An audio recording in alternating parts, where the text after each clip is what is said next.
Siemanko, witam wszystkich. Mnie już znacie, wiadomo, ja jestem Małkowicz. Dzisiaj zrobię krótkie podsumowanie mojego wyjazdu do Rumunii, w którym byłem w Bukareszcie i tak naprawdę w zamku Drakuli i jeszcze w jednym zamku, ale tego dowiecie się, jak oglądniecie moje poprzednie dwa filmy. A więc zaczynajmy.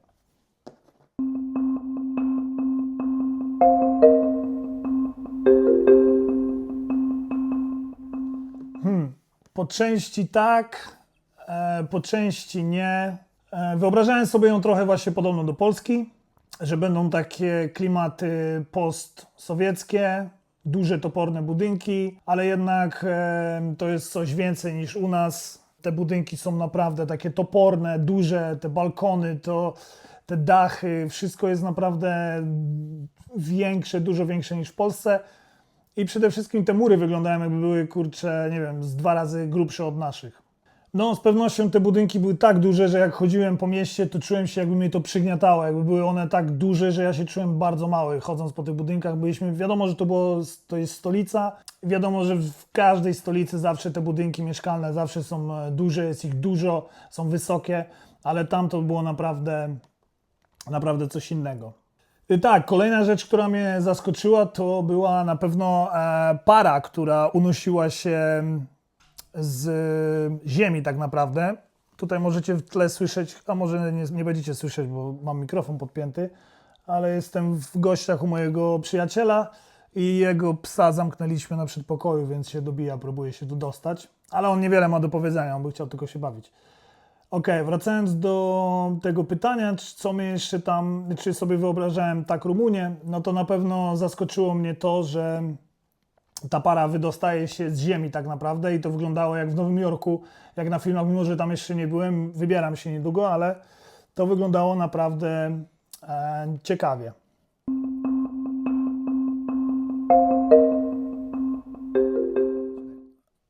Bardzo się czułem bezpieczny, nie ma tam naprawdę czego się bać, spacerując wieczorami nawet po Bukareszcie, czy gdziekolwiek indziej byłem, to naprawdę spoko, żadnych jakichś takich sytuacji, że obawiałem się na przykład trzymając telefon w ręce, czy na przykład latając dronem, czy gdzieś byłem wieczorem.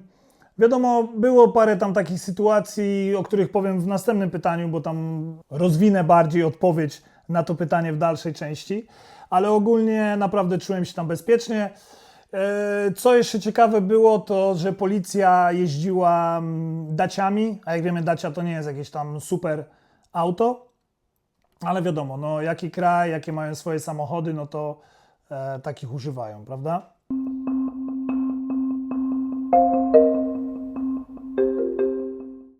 Okej, jeśli chodzi o jedzenie, no to bez szału, jeśli chodzi o mnie, ja nie jem mięsa, jem ryby, jem owoce morza, no ale niestety w Bukareszcie okazało się, że tam naprawdę nie serwują ryb. Gdziekolwiek byłem, nie było w żadnym miejscu, nie byłem też w jakiejś dużej ilości miejsc, w kilku restauracjach i naprawdę nie było tam ani ryb, ani owoców morza tym bardziej. Więc spróbowałem tak naprawdę tylko 2 dania rumuńskie. Jeden to był gulasz, przepraszam, nie pamiętam jak się nazywa, ale na pewno na dole wrzucę nazwę. I ten gulasz był podany z tymi ich ziemniakami takimi, oni je mieszają z serem. Nie wiem, czy to tak miało być, to trochę było tak, jakby to było odgrzane, a byłem na naprawdę dobrej restauracji, też wrzucę na dole polecajkę, bo myślę mimo wszystko, że ja nie byłem jakoś super zadowolony, to warto tam wpaść, bo to jest restauracja 3-piętrowa, muzyka na żywo, orkiestra tam było naprawdę mnóstwo ludzi i widać, że bardzo fajny klimat tam jest. Jeszcze a propos tego jedzenia, jadłem zupę, ona się nazywa czorba, z tego co pamiętam. To był taki krem tak naprawdę, z grzankami po prostu podsmażonymi i spoko. No to jak każdy krem, ja nie jestem fanem kremów, więc nie będę tutaj się wypowiadał, ale mogę powiedzieć na przykład, że piwo było bardzo dobre, szczególnie piwo, które piłem w Braszów, tak, to było w Braszowie i to piwo się nazywa jak nasze traktory, czyli Ursus. Po prostu logo jest niedźwiedź i to piwo było naprawdę top. Wcześniej też piłem jakieś piwo rumuńskie, też było spoko, ale nie pamiętam nazwy. A tak naprawdę to jadłem, kurczę, pizzę, bo tak jak mówię, no kuchnia rumuńska to jest przede wszystkim mięso, kiełbasy i tego typu rzeczy. Jeśli chodzi o ceny, w tej restauracji i w innych miejscach jak byłem, nie ma tragedii, nie chcę konkretnymi sumami rzucać, no bo tak naprawdę nie pamiętam, nie mam tego spisanego, ale było naprawdę przyzwoicie, że spokojnie, tym bardziej ja mieszkam w Anglii, jeśli z moimi zarobkami tam jadę, spokojnie. Zresztą Polaków też bardzo dużo tam jeździ. Na pewno jest taniej, myślę, niż w Polsce, w jakimś Krakowie lub Wrocławiu. Nie wiem, jak jest w Warszawie, bo nie jeżdżę tam. I tak, no nie jest na pewno drogo. Na pewno nie powiedziałbym, że jest tam drogo.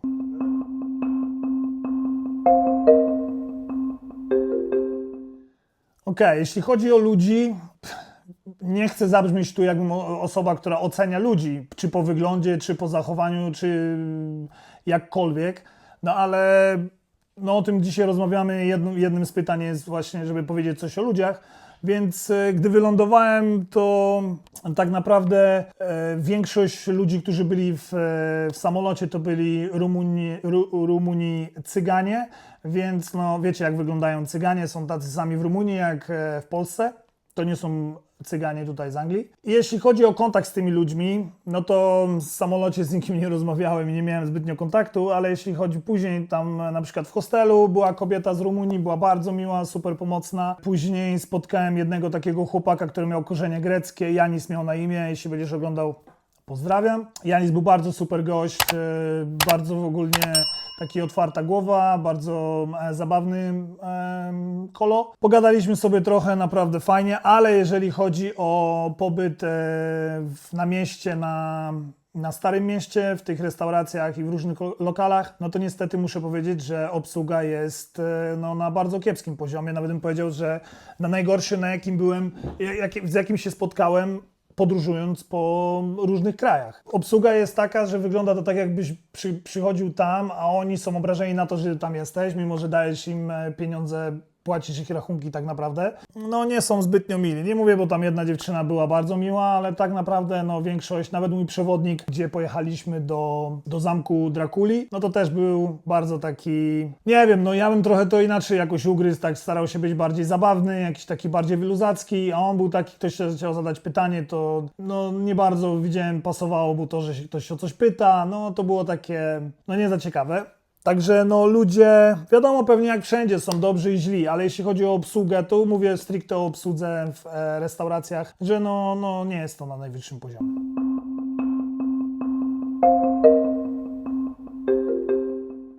To jeśli chodzi o transport, no to za dużo też nie mogę powiedzieć, bo podróżowałem tak naprawdę tylko Uberem i nie jeździłem, no i autobusem wyjechaliśmy na wycieczkę. Ubery bardzo tanio wychodziło, bo na przykład tutaj w mieście płacę za 10 minut jazdy Uberem, płacę tak naprawdę 10 funtów, a tam z lotniska jechałem w nocy 25 minut, nawet może więcej i zapłaciłem z tego co pamiętam 12 euro. Więc naprawdę spoko, później żeśmy jeszcze jeździli tam z takim kolegą poznanym i naprawdę mogę powiedzieć, że Uber jest spoko. Kolejna rzecz jest taka, że Bukareszt posiada swoje metro.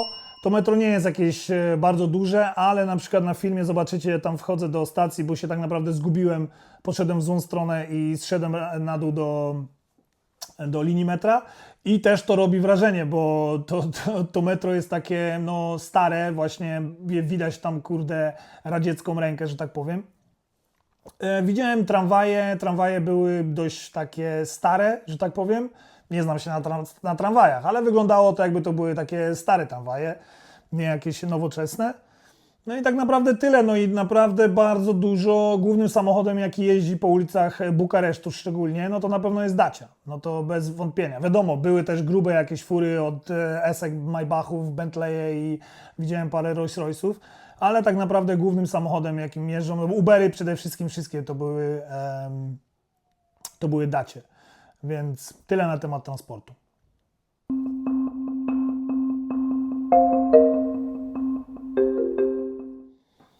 Bez wątpienia wygląda to postapokaliptycznie. Ja szczególnie jeszcze byłem w taką pogodę, że olbrzymia mgła z samego rana. Dopiero później musiałem drugi raz pójść do tych samych miejsc, żeby zobaczyć to tak naprawdę na własne oczy, bo tak to było wszystko za mgłą. I robi to naprawdę robotę. Jeśli chodzi o budynki, jest bardzo dużo budynków w centrum Bukaresztu, bo tak naprawdę tam się poruszałem głównie, które są nieremontowane. Nie ma w ogóle jakichś, wiadomo, jest kilka budynków, które są odrestaurowane, ale bardzo często jest tak, że na przykład stoi wielki, olbrzymi budynek, a obok zamiast ten odrestaurować, to obok jest zburzony jakiś tam stary i wybudowany wieżowiec. I na przykład tu stoi budynek tam powiedzmy, nie wiem, z których lat 50., 40., a zaraz obok niego skyscraper nowoczesny, kilkadziesiąt pięter.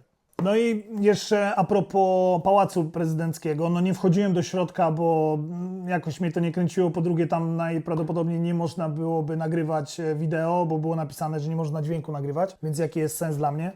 Budynek naprawdę robi wrażenie, ale no też jak podszedłem tam bliżej za płotu, widziałem, że nie dbają o ten budynek.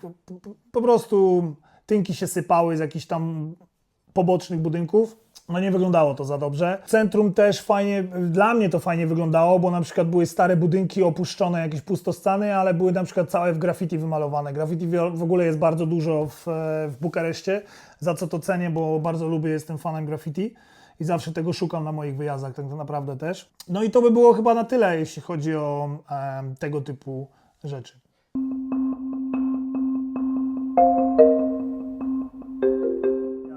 No, jak na 3 dni mojego wyjazdu, a tak naprawdę 2 dni, bo byłem tam tylko poniedziałek, wtorek, a środę już wracałem, no to było kilka takich sytuacji. Pierwsza mnie spotkało od razu po przyjeździe. Było to dość zabawne. Później jak o tym myślałem, bo na początku to nie było zabawne. Przez to, że przyleciałem w nocy tak naprawdę, byłem o 2:00 w nocy w hostelu, bo o 1:00 lądowałem, no to tam już nikogo nie było na recepcji w tym hostelu, więc po prostu wbiłem do pokoju. Miałem kod do bramy, do hostelu i później miałem kod do pokoju, nie?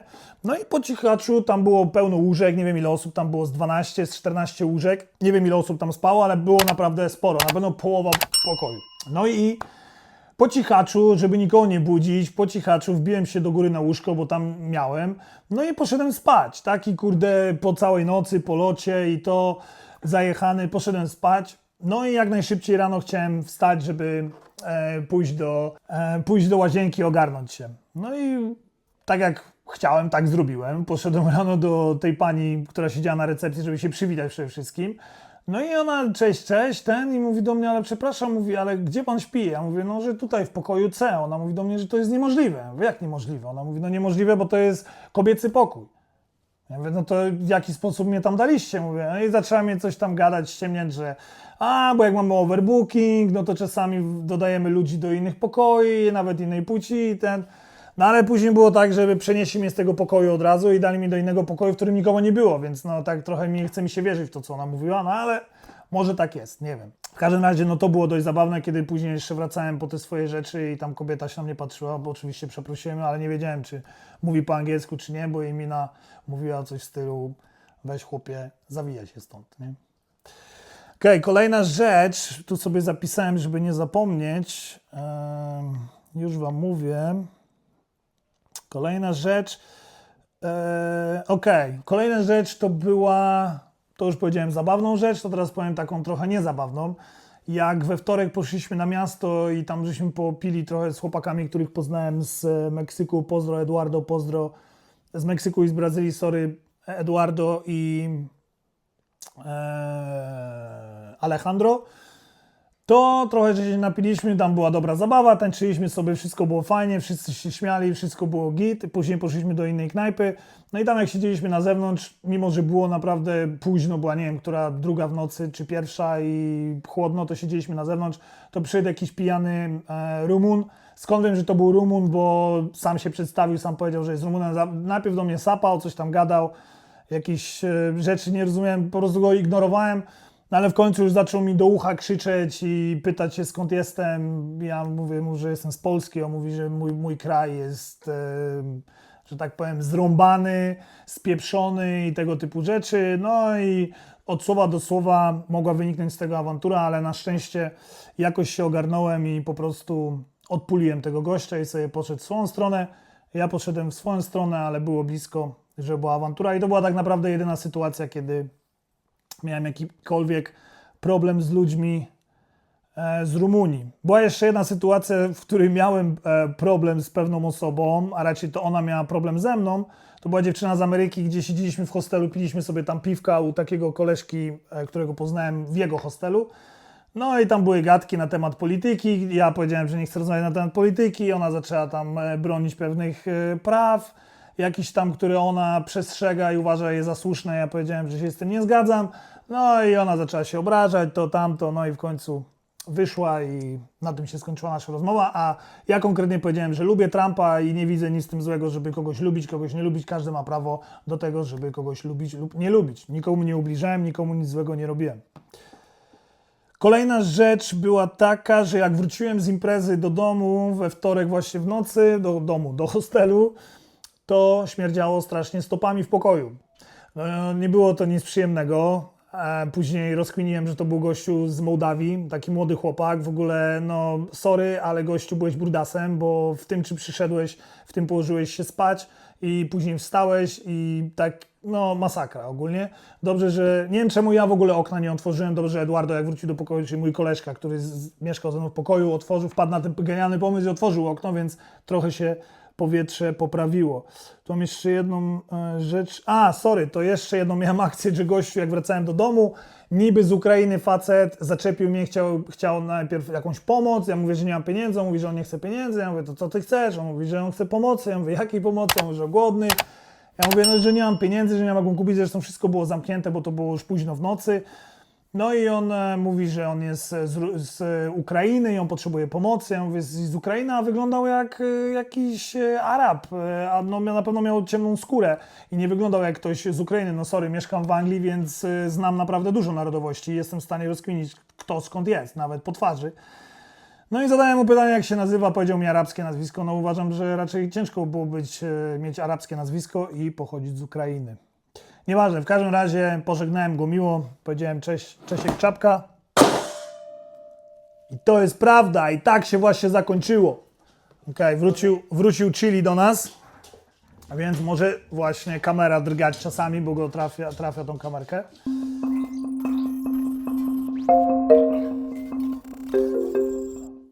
Dobra, no to koszta mam podliczone mniej więcej, nie mam wszystkiego spisanego.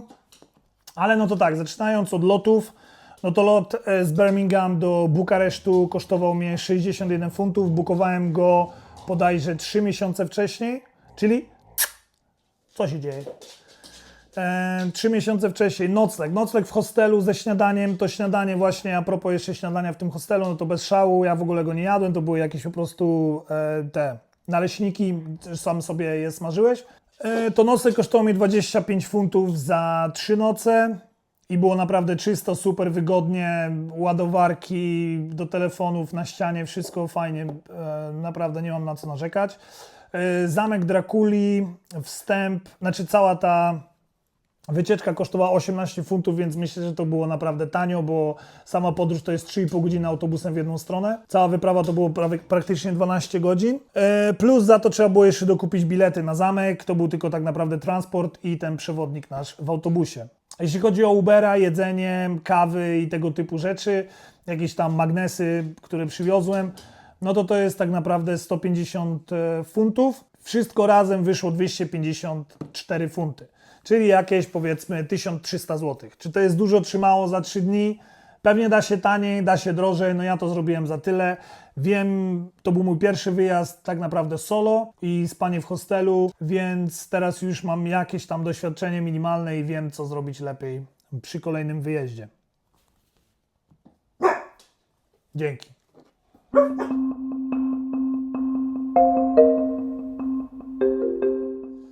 Tak, z pewnością jeszcze tam wrócę, nie żeby chciałbym, tylko z pewnością tam wrócę. Wrócę na pewno w okresie letnim.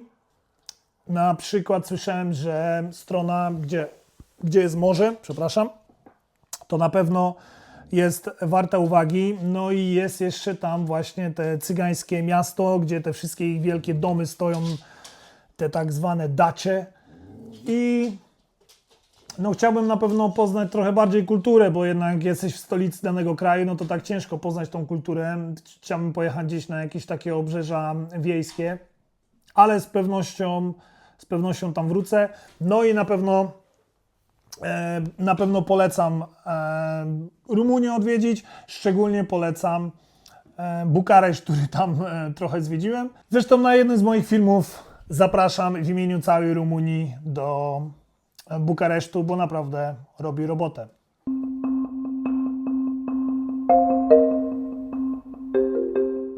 Dzięki wielkie, zapraszam do subskrypcji. Jeżeli możecie, zostawcie komentarz, zostawcie lajka i jak Wam się podobało, to udostępnijcie to u siebie, a na pewno mi w tym pomożecie, żeby w końcu zostać sławnym youtuberem.